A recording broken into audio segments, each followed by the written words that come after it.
Shalom, shalom mes frères et sœurs en Christ. Shalom tout le monde. J'ai béni Dieu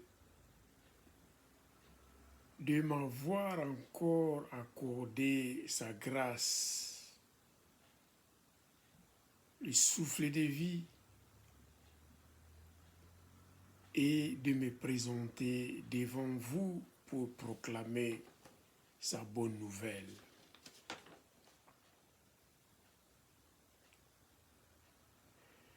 Aujourd'hui, je vais vous parler d'un thème qui s'intitule « Demeurons dans l'amour de Jésus-Christ ».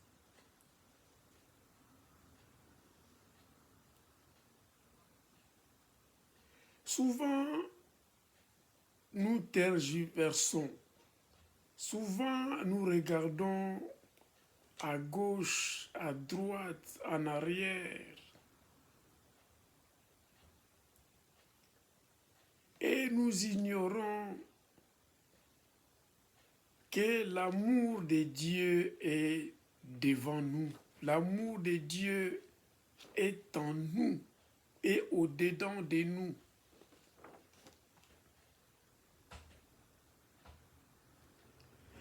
Voilà pourquoi j'ai dit, je vais vous parler de ce thème, demeurons dans l'amour de Jésus-Christ.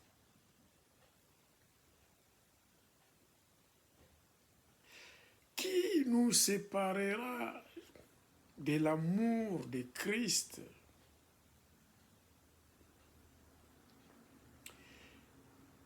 La lecture principale, c'est dans l'évangile de Jean, chapitre 15, verset 9, que je vous le lis en bénissant la parole de Dieu. Je vous lis rapidement la parole de Dieu et puis nous allons entrer dans le vif de demeurer dans l'amour de Christ. Je lis la parole de Dieu au nom de Jésus. Comme le Père m'a aimé, je vous ai aussi aimé. Demeurez dans mon amour. Ça, c'est Jésus-Christ qui nous le dit. Il dit, comme le Père m'a aimé, je vous ai aussi aimé. Demeurez dans mon amour. Alléluia.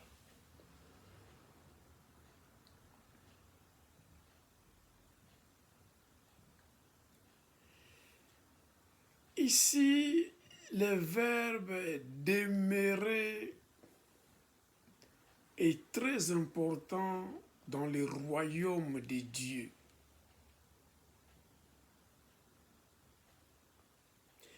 Demeurer, c'est avoir son domicile, avoir sa maison quelque part. Mais ici, avoir sa maison quelque part, c'est en Jésus-Christ. Y habiter, y loger, y rester jusqu'à la fin. Car si vous avez une maison et vous dormez de gauche à droite, sans que votre cœur réside, demeure dans votre maison, là où il y a votre famille, là où il y a ton épouse, ton mari, tes enfants, tes chers, c'est y demeurer, y habiter, être logé pendant longtemps et dans le royaume des cieux, y demeurer, y habiter jusqu'à la fin. Alléluia.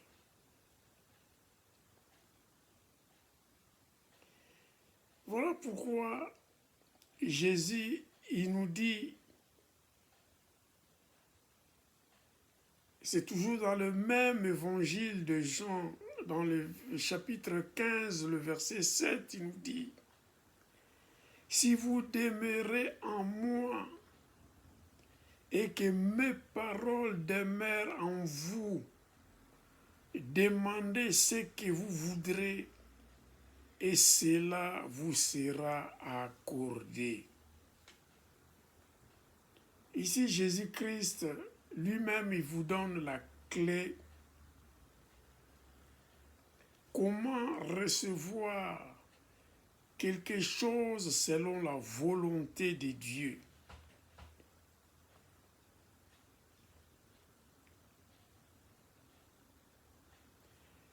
Ici, Jésus nous dit, si vous demeurez en moi, si vous habitez en moi jusqu'à la fin, et que mes paroles demeurent en vous, et que mes paroles demeurent en vous, c'est la parole de Dieu.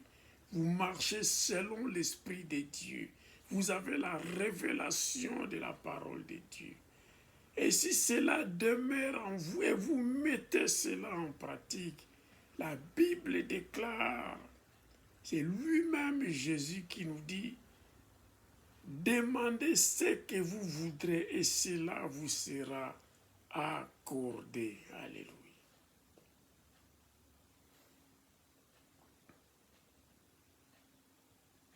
Donc, il ne faut pas regarder de gauche, à droite, en arrière, avec le visage préoccupé,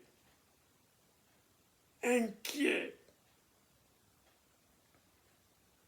Si vous demeurez en Jésus-Christ, nous mettons à la première place Jésus-Christ de Nazareth, notre Dieu Tout-Puissant. Et que sa parole demeure en nous. Nous mettons en pratique sa parole. Rien nous sera impossible. Car il dit, il confirme sa parole ici, il dit, demandez ce que vous voudrez et cela vous sera accordé. C'est la parole de Dieu, notre Dieu est fidèle. Si nous demandons quelque chose à notre Dieu, selon sa volonté, alléluia, cette chose nous sera accordée. Car notre Dieu ne recule pas en arrière. Notre Dieu, quand il dit sa parole, il est fidèle pour la réaliser, pour l'accomplissement de cette parole. Voilà pourquoi la Bible nous déclare, si quelque chose, si la parole de Dieu est sortie de la bouche de Dieu, ça ne retourne pas auprès de Dieu sans avoir accompli le dessein de Dieu, sans avoir réalisé, accomplir cette parole, car notre Dieu est fidèle à sa parole.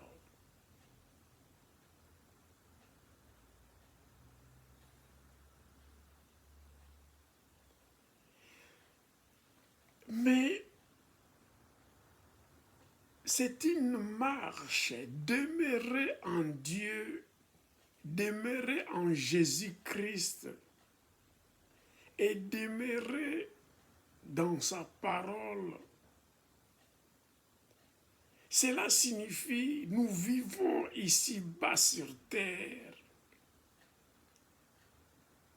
et nous vivons ici-bas sur terre. Nous avons notre famille, nous avons la vie sociale,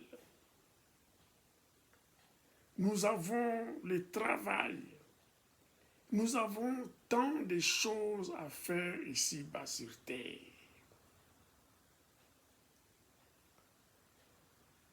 Mais le monde spirituel est aussi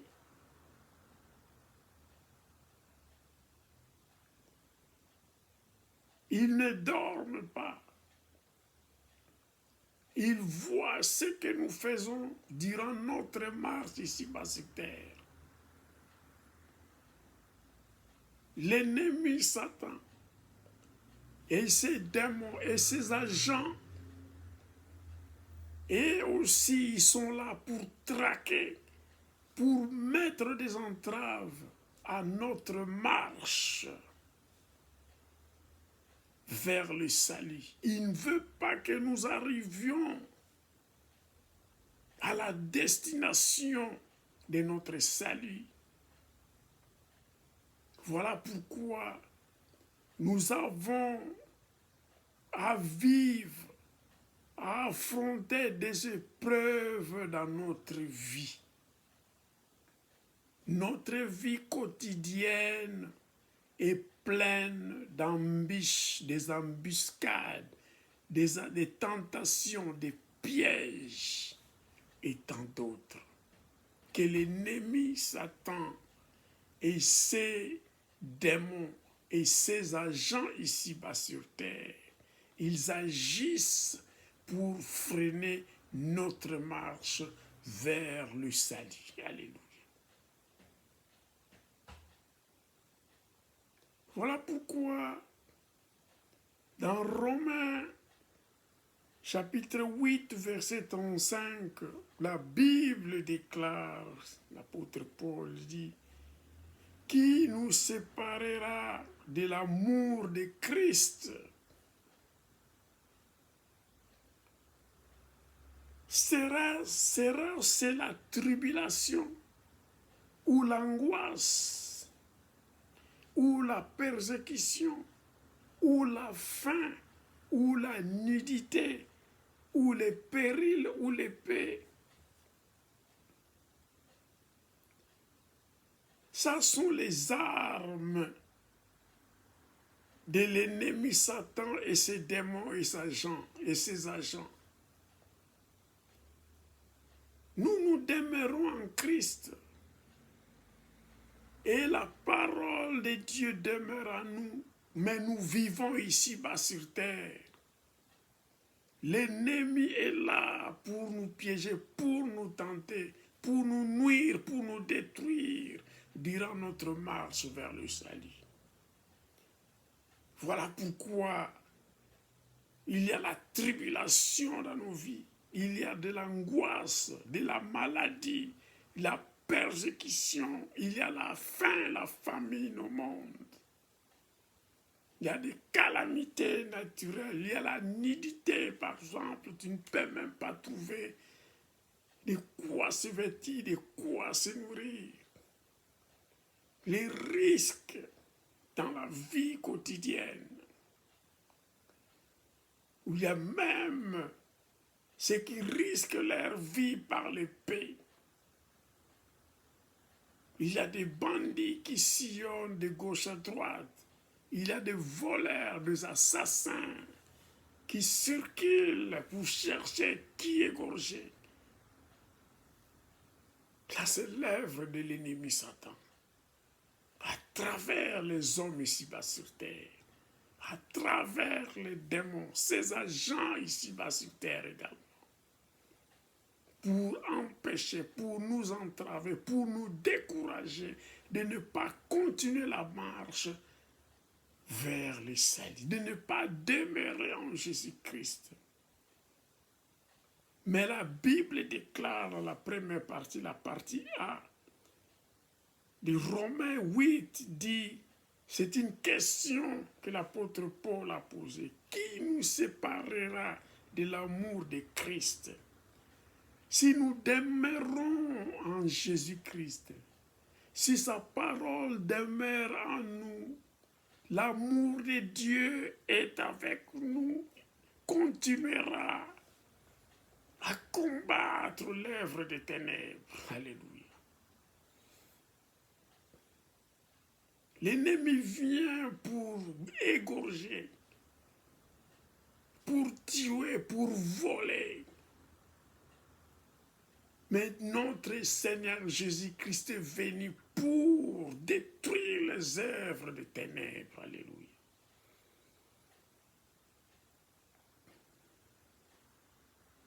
Donc dans la vie, si nous demeurons en Jésus-Christ, c'est la parole de Dieu avec nous, l'amour de Dieu également nous accompagneront malgré les épreuves, malgré la faim, malgré des situations de péril, malgré la maladie, malgré n'importe quelle situation qui peuvent nous survenir. L'amour de Dieu nous accompagnera en toutes ces choses durant les épreuves. Alléluia.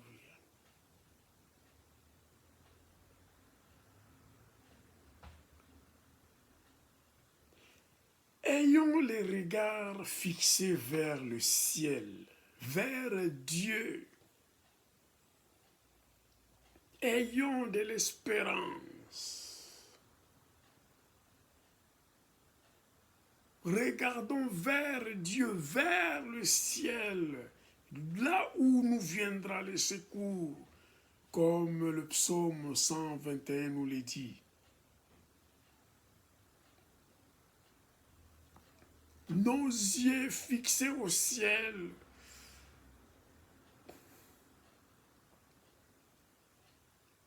en Jésus-Christ.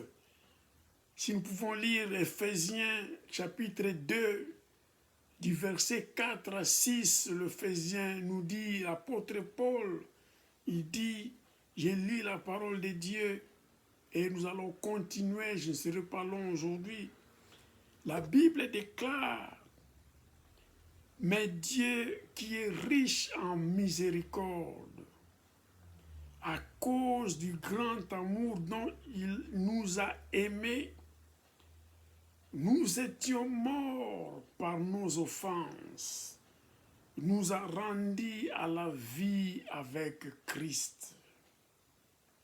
Il nous a ressuscités ensemble et nous a fait asseoir ensemble dans les lieux célestes en Jésus-Christ. Alléluia. Ici, l'apôtre Paul veut simplement nous dire, malgré les épreuves, malgré les embûches, malgré les obstacles que l'ennemi Satan met dans notre vie, malgré les difficultés de la vie ici-bas sur terre, l'amour de Dieu est toujours avec nous. Notre Dieu est riche en miséricorde. Nous pouvons tomber dans les péchés.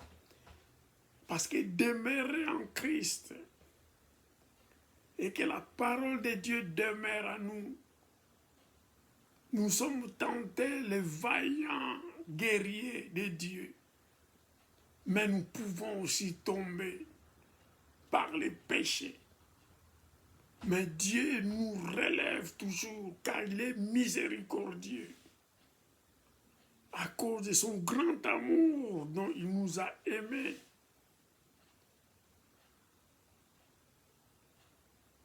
Jésus-Christ de Nazareth, qui est assis à la droite du Père au ciel, il a vécu ici-bas sur terre. Juste après son baptême, il était sorti de l'eau, il était parti en jeûne et prière pendant les 40 jours dans le désert. Mais il fut tenté par Satan.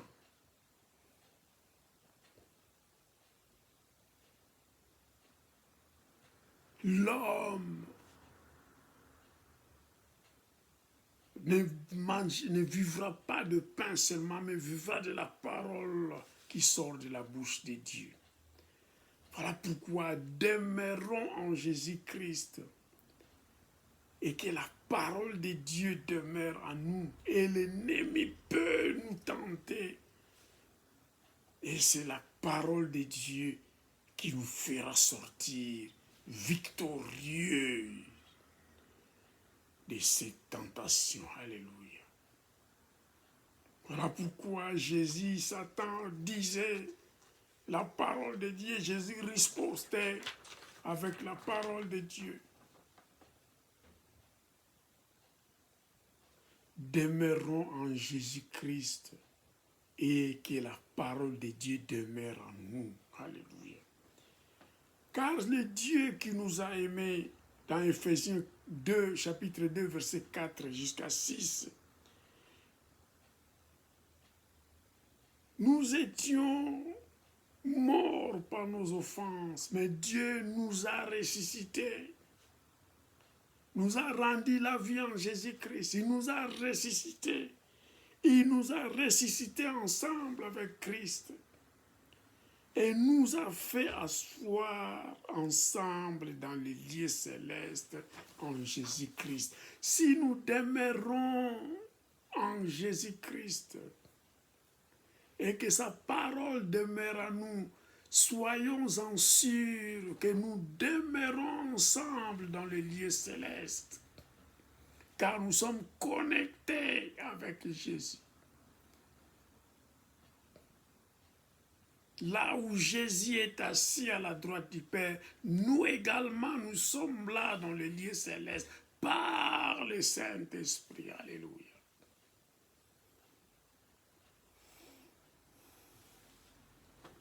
Je ne veux pas être long. Je vais chuter par 1 Jean chapitre 3 verset 1 pour vous dire la bonne nouvelle que nous sommes quand nous demeurons en Jésus-Christ et que la parole de Dieu demeure en nous. L'amour de Dieu ne nous quittera pas malgré les difficultés, malgré les épreuves.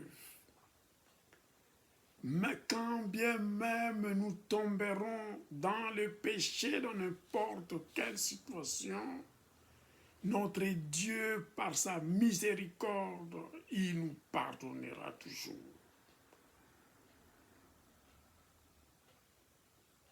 Comme l'amour de Dieu est en nous, comme l'amour de Dieu, nous ne serons pas séparés de l'amour de Christ. Nous sommes co-héritiers avec Christ. Nous sommes les enfants de Dieu, les enfants d'adoption de Dieu.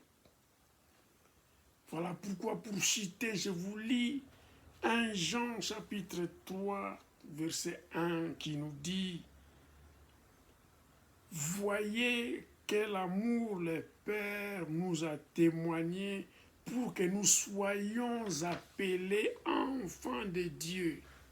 Et nous le sommes.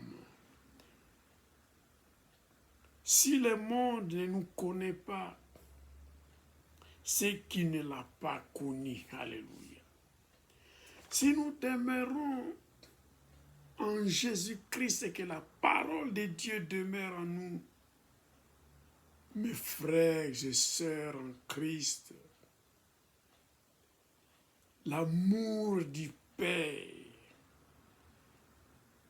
il a donné son Fils Jésus-Christ Nazareth mourir sur la croix pour nous. Il a ressuscité des morts avec nous. Il nous a fait monter avec Jésus-Christ dans les lieux célestes. Et nous a fait asseoir ensemble dans les lieux célestes en Jésus-Christ. Car nous sommes en Jésus-Christ. Et si nous sommes connectés en Jésus-Christ par le Saint-Esprit, oh, nous sommes au ciel avec Jésus. Alors, ici la Bible déclare, pour que nous soyons appelés enfants de Dieu, et nous les sommes. Nous sommes enfants de Dieu, car nous sommes le co-héritier avec Jésus-Christ. Alléluia. Si tu es héritier et nous sommes co-héritiers avec Jésus-Christ, alors nous jouissons des biens, les bienfaits de Dieu, de l'amour de Dieu.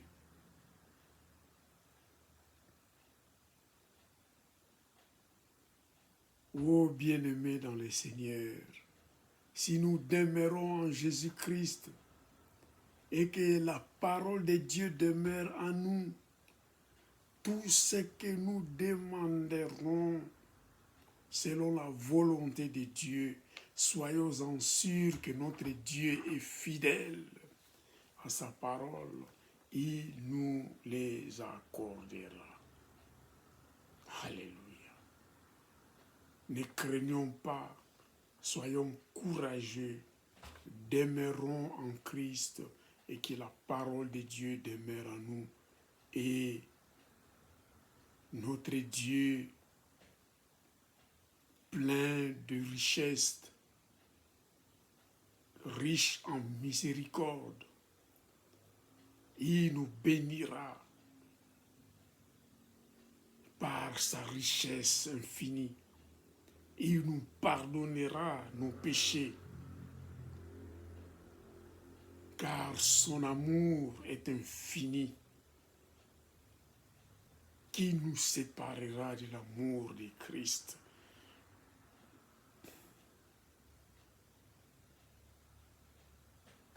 Notre Dieu est bon. Notre Dieu nous aime tant que l'amour du Père nous a témoigné avec la mort de Jésus-Christ. Il a ressuscité des morts. Il est monté au ciel et il intercède pour nous jour et nuit. Et nous sommes connectés avec Jésus-Christ au ciel par le Saint-Esprit. Nous sommes les enfants de Dieu. Alléluia. Soyez bénis, demeurons en Jésus-Christ. Que la parole de Dieu demeure en nous. Mettons la parole de Dieu en pratique dans notre vie et nous verrons la main de Dieu agir dans notre vie. Et que le Dieu Tout-Puissant vous bénisse, bien-aimés dans le Seigneur. Soyez bénis et à la prochaine. Amen, amen, amen.